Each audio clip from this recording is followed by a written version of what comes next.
नमस्कार दोस्तों, किस्से कहानी के एपिसोड में आपका स्वागत है। आज हम आपको कहानी सुनाएंगे एनालिस माइकल की। बात है साल 1978 की। अदालत में एक मुकदमा चल रहा था। वहाँ एक आवाज़ आ रही थी, मैं हिटलर की आत्मा हूँ, मैं नीरो की आत्मा हूँ, मैं शैतान की आत्मा हूँ। यह आवाज़ एक टेप रिकॉर्डर से आ रही थी। यह आवाज़ एक लड़की की थी, लड़की जो कि मर चुकी थी।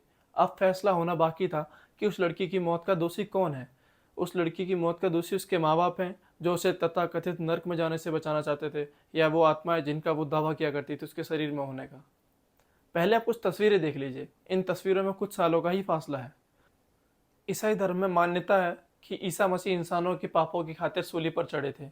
ईसाई धर्म को पूरे दिल से मानने वाली एनालिस को भी यही लगता था कि वो दुनिया के पापों की खातिर दर्द सह रही है, ताकि आने वाली पीढ़ी को दर्द न सहना पड़े।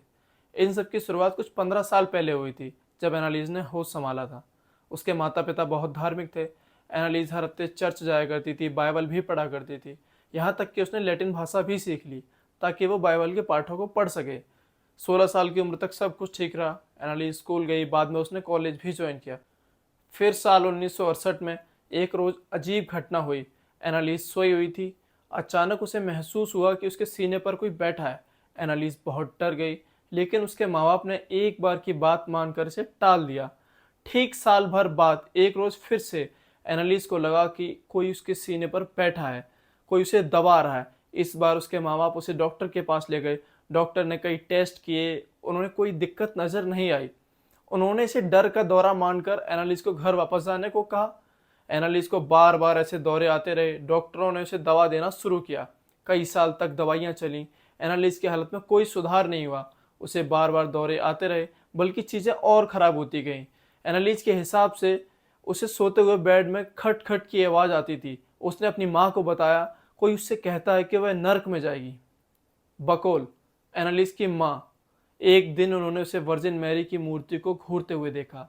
जब वो पलटी तो एनालिस की माँ के अनुसार उसकी आंखें बिल्कुल काली थीं। सितंबर 1973 में उसने डॉक्टर को बताया कि उसे शैतानी चेहरे दिखाई दे रहे हैं और उसे ऐसा लग रहा है मानो शैतान उसके अंदर है। दवाइयों से उसे उसे अब भी कोई फ़ायदा नहीं हो रहा था। डॉक्टर्स बता रहे थे उसे मिर्गी की बीमारी है। उन्होंने उसे और हैवी डोज देने का फैसला लिया, लेकिन उनसे भी कुछ नहीं हुआ, बल्कि दिन प्रतिदिन उसकी हालत बिगड़ती गई। साल 1975 तक उसने खाना पीना भी छोड़ दिया था। वह रात रात भर जागती थी। उसे कोई मक्खी या मकड़ी दिखे तो उसे पकड़कर अपने मुंह में डाल लेती थी।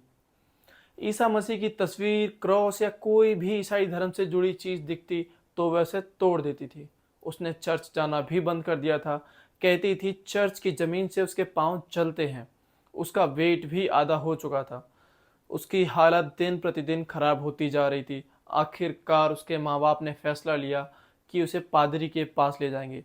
पादरी ने एनालिस से मिलकर बताया कि उस पर शैतान का साया है। उन्होंने चर्च से एक्सोर्सिज्म की परमिशन मांगी, लेकिन चर्च ने मना कर दिया। एक्सोर्सिज्म एक प्रक्रिया है, एक तांत्रिक विद्या है जो भूत प्रेत बाधाओं को भगाने के लिए की जाती है। बाहर उसे अंग्रेजी में उसे एक्सोर्सिज्म कहा जाता है। असल में साल 1973 में एक फिल्म आई थी द एक्सोर्सिस्ट के नाम से। फिल्म खूब हिट भी हुई थी। तब से चर्च के पास इस तरह के मामले बढ़ते नजर आ रहे थे। इसमें लोग एक्सोर्सिज्म की मांग करते थे और चर्च ज़्यादातर केसों में मना ही करता था। उन्होंने एनालिस के साथ भी ऐसा ही किया। तो एनालिस के माता पिता ने कैथोलिक चर्च के बिशप जोसेफ स्ट्रेंगल से मुलाकात की और आखिरकार उन्हें मना लिया। जोसेफ स्ट्रेंगल ने एक और पादरी आर्नोल्ड को ये एक्सोर्सिज्म की जिम्मेदारी दी। यहाँ से स्टार्ट हुआ यात्राओं का एक लंबा सिलसिला, जिसमें एनालिस के ऊपर 67 बार एक्सोर्सिज्म किया गया। इस दौरान वो अजीब सी घुर्राती हुई आवाज़ में लैटिन में कुछ कुछ बोलती। उसकी सारी बातें रिकॉर्ड की गई। इनमें वो खुद को हिटलर की आत्मा भी बता रही थी, रोमन सम्राट नीरो की आत्मा और शैतान की आत्मा भी बता रही थी। और ये सब उसे नर्क में ले जाने के लिए आए थे। आत्मा का तो पता नहीं। इन सब बातों के चक्कर में एनालिस का जीवन जीते जी नर्क बन गया। पादरी से मिलने के बाद उसने दवाई खाना भी छोड़ दिया। इसकी हालत और बिगड़ती गई। वो दीवालों में अपना सर मारने लगी और मौका मिलते ही दूसरों को काट भी लेती थी। हालत इतनी खराब हो गई थी कि उसे मोटी मोटी रस्सियों से बिस्तर पर बांधना पड़ा। उसने खाना भी छोड़ दिया था और वो कहती थी उसे खाना खाने की इजाज़त नहीं है। जून 1976 तक उसका चेहरा बिल्कुल धंस चुका था। वो बिल्कुल दुबली पतली हड्डियों का एक ढांचा बन चुकी थी। इसके बाद भी वह डॉक्टर के पास नहीं गई। 23 जून 1976 को आखिरी बार उसके साथ एक्सोर्सिज्म की प्रक्रिया की गई। अगली सुबह उसके माता पिता जब उसके कमरे में गए तो उसकी मौत हो चुकी थी।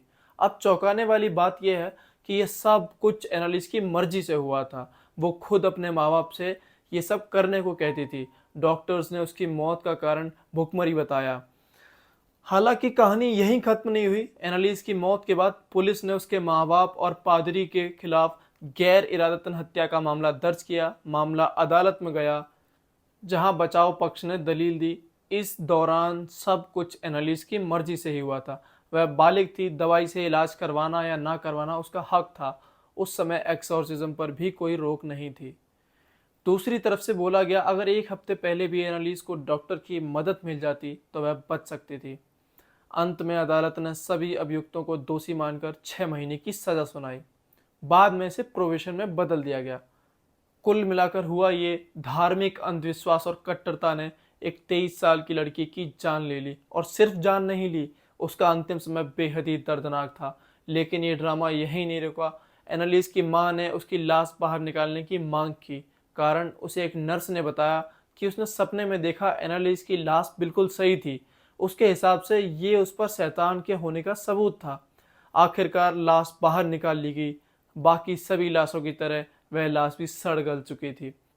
2005 में आई the exorcism of Emily Rose की कहानी एनालिस पर ही आधारित थी। तो ये भूत प्रेत से जुड़ी हुई सिर्फ एक कहानी थी। ऐसी न जाने कितनी एनालिस और मर गई होंगी एक्सोर्सिज्म का शिकार होकर। आपकी इस पर क्या राय है, हमें कमेंट बॉक्स में ज़रूर बताएं। धन्यवाद।